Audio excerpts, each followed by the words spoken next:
Thanks for coming back again on Just Off Broadway. In today's segment, we are going to play one of our favorite games. If you are an actor or any kind of performer, you've probably played this game before. Two truths and a lie. Think you know me? She has no idea. I was a national dance champion. I have had the same vocal range, that of Mariah Carey's, since middle school. I played the Scarecrow in The Wiz. Ooh. I'm going to say that number 3 is the lie. Wrong! That is true. I did play the Scarecrow in The Wiz.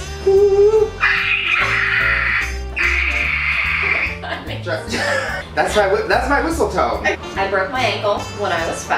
I had a pet cat named Whiskers. I also had 2 pet birds named Phantom and Christine after Phantom of the Opera. That you broke your ankle. Wow, you're so good! Birds with named Christine and Phantom. Duh. I had an extra toe as a kid that had to be surgically removed. I have never broken a bone, and I've only had 1 bloody nose. I'm going with the toe. That I had an extra toe? You think that's fake? Yes.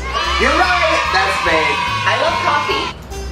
I love cupcakes. I love grapefruit juice. The lie is obviously that you love grapefruit juice.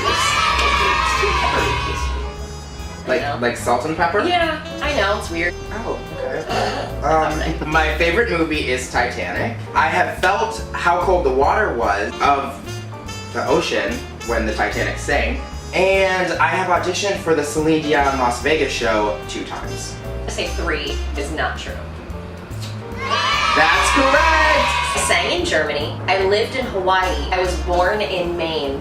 The lie is that you lived in Hawaii. 3 for 3! Really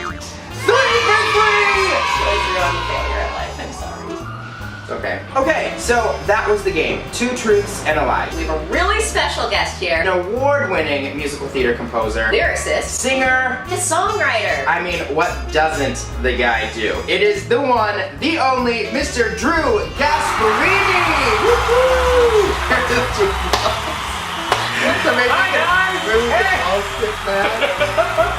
It's like people on the bus. Everybody on the bus looks like they've lived a life. You know what I mean? Yeah. Your couch is a bus person. Thanks. Heavens, your collection of mugs. Oh my god. They're really piled in there. Are you a subway rider? Yeah. Yeah. Yeah. Okay. Aren't you? I am. Aren't you? I do like black cars, but... Shut up. I know, you're so Must be fancy. nice. Lord. I do like black cars, but whatever. You're fancy. Well, like Uber or like gypsy cabs? Well, I have a driver that I... You have a driver? You've been traveling back and forth, coast to coast. Yeah, a bit of that. Well, the reason I like traveling is because on both coasts, I have my family. I'm from the Bay Area in California. I was the first person to leave. And then when my 2 sisters moved out here, we're very bi-coastal. They're coming out here all the time, and I'm going, it's just very back and forth. Wow. And I don't like airplanes. I don't care how many times it's explained to me, how many Discovery Channel specials I've watched on the science behind it. I don't know how the those things get in the air. It's magic to me. It doesn't make any sense. Are you able to work on the plane? Do you like? I certainly don't sleep on the plane. Okay. I always hope for like the Virgin America or the JetBlue situation where you have like 9 hours of TV in front of you. It's awesome. Fun fact about me, if you ever are wondering what I'm doing. I'm constantly wondering what you're doing. Anytime I'm on a plane, I will listen to Oh Holy Night. The Christmas song? Yep. Okay. And Amazing Grace. So you listen to them both as you're ascending and descending. Correct. Pay me to write a Christmas song. I'll pay you to write a Christmas song so I can listen to it while I... all the time. Well, you take off and land. That's fantastic. You'll have to fire your driver so you can afford to pay me for the Christmas song. Fortunately, I can have both. Oh my god. Speaking of writing music, Sure. I heard a rumor that one of the first songs you ever wrote was for your mom for Mother's Day. That rumor is true. Does mom expect a new song every year? Heavens no. The first one was really, it didn't go so well. It wasn't a huge hit, we'll say. It was kind of a graphic telling of the tale of me bursting out of the womb. It was like scientifically accurate. It wasn't like I love you mom, it was like remember this horrible day when all this gross crap happened. I heard your other songs. but not for gifts, just because my mom inspires me. And so I'll write songs about her or for her. Do you have any shows that inspired you, or other musicians, or what? Yeah. If you guys haven't seen it yet, go see Hamilton. I know, we keep trying to get into It's the whole coming. Talk to us about Hamilton. It's coming okay? to Broadway. It's so good. Lin-Manuel, you're the man. I certainly look at his writing as like, he's one of those guys, like Sondheim, just started paving a new path for this medium of storytelling. That's how I look at Lin-Manuel. And boy, did he knock it out of the park with Hamilton. So I'll go see a show sometime. Let's do it. It'll be fun.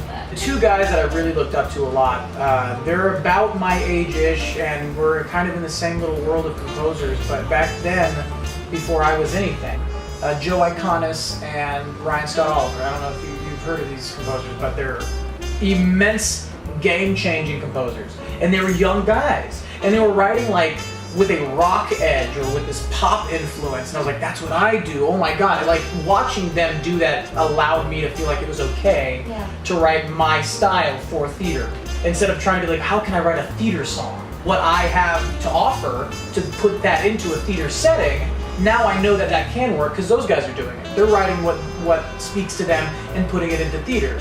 They're not necessarily going like, what is a theater song? Right. You know what I mean? Yes. They're being true to themselves as composers. Not to say other composers aren't, but they were the first ones that really influenced me.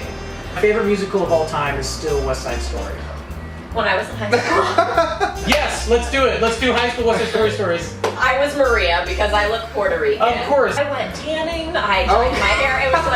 Anyways. That's so I was hardcore. really committed to the role. High school. It was so fun. I played Rip loved it. twice. We Twice! just put it all together. The theater needs people like that. People that just cry based on the pure excitement that they're in like a live Truly, theater setting. It is exciting. Like the first note of the orchestra, in my eyes, I'm like, what is happening? Why is there That's my favorite noise in the entire planet is when you hear an orchestra tuning. You hear like the violin and everything like plunking their strings and tuning right before the show starts. That's my favorite noise in the whole world. This is why it's fun. Fun is a very important word. You look at guys like Judd Apatow, and he's working with the people he wants to work with all the time, the Seth Rogans, the Jonah Hills. They just like to be together, so they keep making work for themselves. Lin-Manuel has done the same thing, with Tommy Kail directing and Alex Latimore doing orchestrations, and a lot of the cast members are his friends. I do the same thing with this crew I'm in called the Morons, and we're like a comedy writing collective, and we do a lot of performances all over the city, and the reason we keep making the work for ourselves is because we just like hanging out.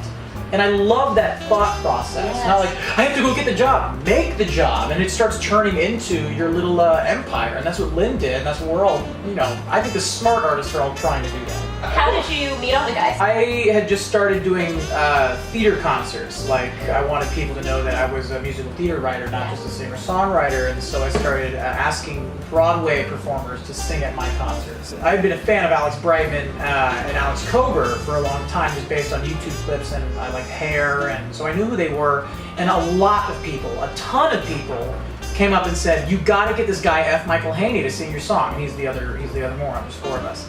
And then I did, and we were all rehearsing to be in this Joe's Pub show of mine. And ever since just rehearsing for that show, we just kept hanging out. It's so important to have people like that in your life. It is, and especially in New York, especially if you're not from New York. Yeah. I'm from California, so coming out to New York and you are a struggling artist, you're a struggling something for a lot of years in New York. It feels like that at least. And you hop from groups of friends, at least I did. It was like auditioning crews. Yeah. You know what I mean? And then finally it locked in with these guys, and it was the most seamless thing. And I'm glad because, like I said, it was hard for me. It's harder as you're an adult Absolutely. to make friends. But it took 5 years to find like my core group of friends. Yeah. And it's been another 5 years since we all started hanging out. It's just been the best. You're also the only group of people I know that say, "Oh, is this an idea? Yeah, that's an idea. Let's do it." We never don't follow through. Even if it turns into like a horrible end product, we have to see it to fruition, no matter what it is. Your album, I Could Use a Drink. Yeah. You talked about how you had these songs and you wanted to bring in Broadway performers to sing them. Eric Michael Krop, Jeremy Jordan, Justin Guarini. Like, are those people that you wrote these songs for with them in mind, or did you seek them out? It was just... They're all friends. Okay. It's the same idea as you just want to keep working with the people you like. They all happen to be immensely talented, and a lot of them are quite successful, and that's a big bonus and a perk, and it makes the album look good, sure. But no, I didn't write any of those songs with anyone else's voice in mind. I always write for my voice. I feel like I would have a hard time. Hey, what, like letting go of a song? Giving yeah. it to someone? No, nowadays it's, what's harder is like trying to write songs that I know I'll end up singing for me. Okay. That's harder now. Yeah, it's harder to write for me, but it's something I'm getting back into now. I'm doing a lot more solo stuff.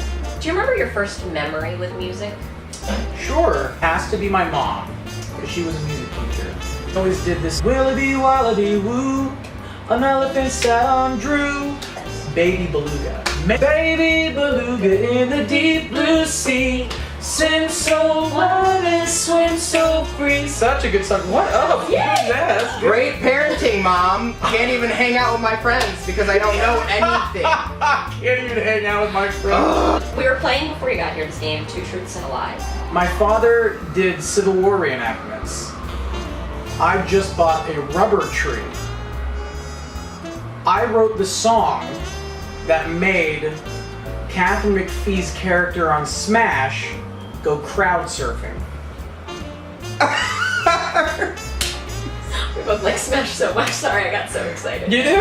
I mean, whatever. The rubber tree. Okay. I think the lie is the Civil War enactments. Although I think that's really fun. Dang it, he got it. I'm the awkward person that always wants to clap and no one else is I clapping. like clapping.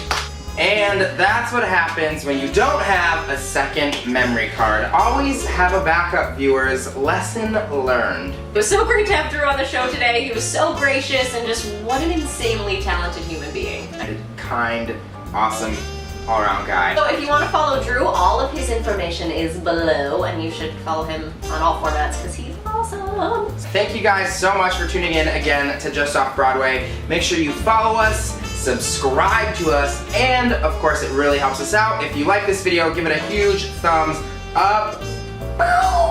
And we will see you next time, Just Off Broadway. Bye. Teddy said you better come back.